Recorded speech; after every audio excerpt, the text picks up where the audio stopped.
ଜୟ ଜଗନ୍ନାଥ। ଯେତେବେଳେ ରାବଣ ମୃତ୍ୟୁ ଶଯ୍ୟାରେ ଶୋଇଥିଲା, ସେତେବେଳେ ରାବଣ ରାମଙ୍କୁ ଗୋଟେ ଭଲ ଉପଦେଶ ଦେଇଥିଲା। କ'ଣ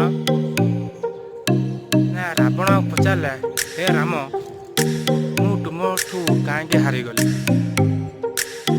ରାମ କହିଲେ, କ'ଣ ପାଇଁ? ରାବଣ କହିଲା, ମୋର ବୁଦ୍ଧି, ମୋର ଧନ ସମ୍ପତ୍ତି, ମୋର ବଳ ତୁମଠୁ ବହୁତ ଅଛି, କିନ୍ତୁ ତୁମଠୁ ମୁଁ କାହିଁକି ହାରିଗଲି?